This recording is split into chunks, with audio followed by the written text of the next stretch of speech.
नमस्कार। जन्म तो पुण्य काशी नगरी में हुआ, वहीं पली बड़ी, उच्च शिक्षा पाई, फिर विवाह उपरांत बराक घाटी में आई। ससुर जी मान्यवर केशव प्रसाद ग्वाला जी उन दिनों हिंदी भाषाओं के एक ख्यातनामा वकील थे। साथ ही साथ सामाजिक धार्मिक अनेक संस्थाओं से जुड़े थे। बराक घाटी में तुलसी मानस समिति नाम से एक संस्था उनके और मान्यवर रामचंद्र सारदा, मान्यवर अध्यापक श्याम नारायण सिंह जी और अमरनाथ शर्मा जी के प्रयास से घाटी के सर्वत्र फैली थी।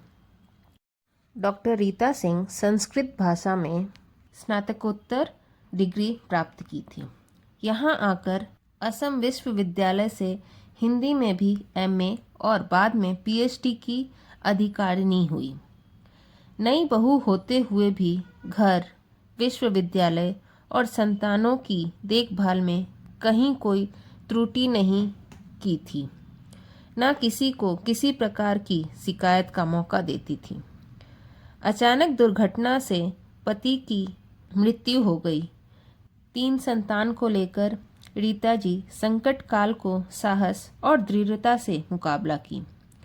तीनों का लालन पालन, शिक्षा का भार, घर के सभी कामकाज और स्कूल का दायित्व बखूबी निभाती गई। साथ ही साथ साहित्यिक और सांस्कृतिक संस्थाओं से भी जुड़ी रही। आर्त और दुखी जनों के प्रति रीता जी सर्वदा संवेदनशील रही। अपनी ओर से यथासंभव सहायता करती आ रही हैं। निरंतर व्यस्तता के बावजूद भी समय निकालकर कुछ न कुछ साहित्य रचना करती आ रही हैं। मननशील तो है, भावों को उत्कृष्ट रूप देने में निरंतर चेष्टा में लगी रहती हैं। रीता जी नारी शक्ति का एक आदर्श के रूप में खुद को स्थापित कर रही हैं। विनय, शील, मर्यादा और भारतीय नारी के गुणों का समावेश रीता जी में झलकती है। बराक घाटी के हिंदी भाषी आग्रही समाज ऐसे सर्वगुण संपन्न रीता जी के व्यवहार और सक्रियता से प्रभावित होगी, यही कहा जा सकता है। बालार्क प्रकाशन की ओर से आज कवि कंठ के अनुष्ठान में रीता जी चंद कविताएं पाठ की हैं। आपसे नम्र निवेदन है, इस अनुष्ठान को सुनिए, अपने दोस्त और परिजनों तक प्रेषित कीजिए। अगर आपका कोई सुझाव है तो कृपया कमेंट में जरूर लिखें। धन्यवाद।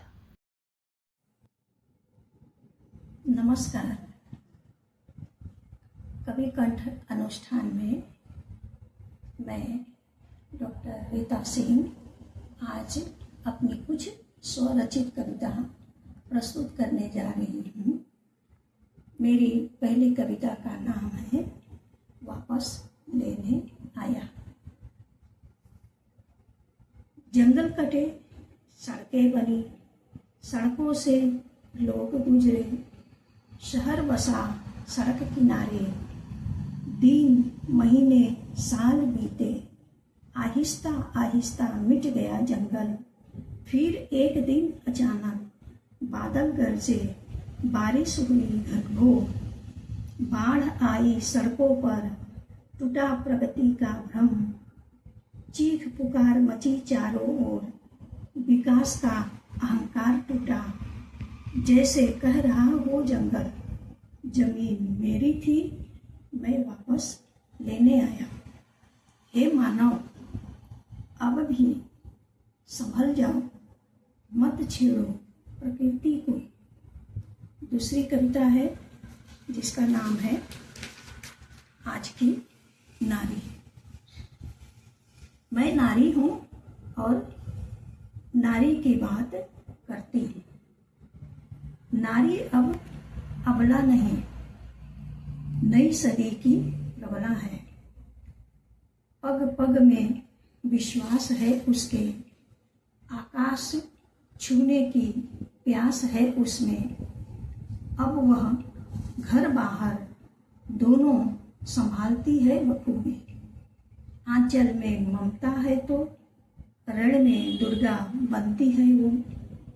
घूंघट के पहरे तोड़, रूढ़ियों की जंजीरें तोड़, धरती से आसमान तक उसकी ऊंची उड़ान है। मुश्किलों से डरना उसने सीखा नहीं, हार कर पीछे हटना आता नहीं उसे। हर चुनौती का डटकर सामना करती, अपनी किस्मत खुद को लिखती। जरूरत पड़े तो यमराज से भी लड़ने से नहीं डरती, कभी खुद भी यमराज बन जाती। नारी तुम शक्ति हो, सृष्टि आधार हो। अगली कविता है जिसका नाम है जीवन, जो जीवन को प्रस्तुत करता है। जीवन एक सपना है, सब झूठा अपना है।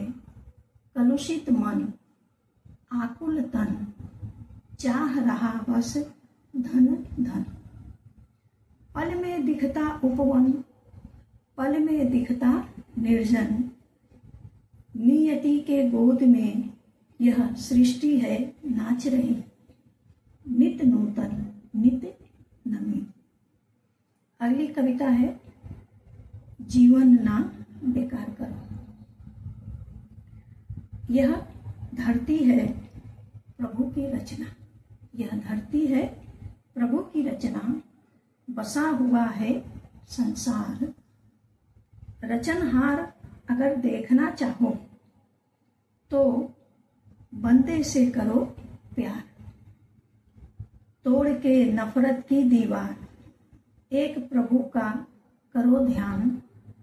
आपस में क्यों लड़ते हो, बात बात पर मरते हो। तू मैं कर उम्र गवाई,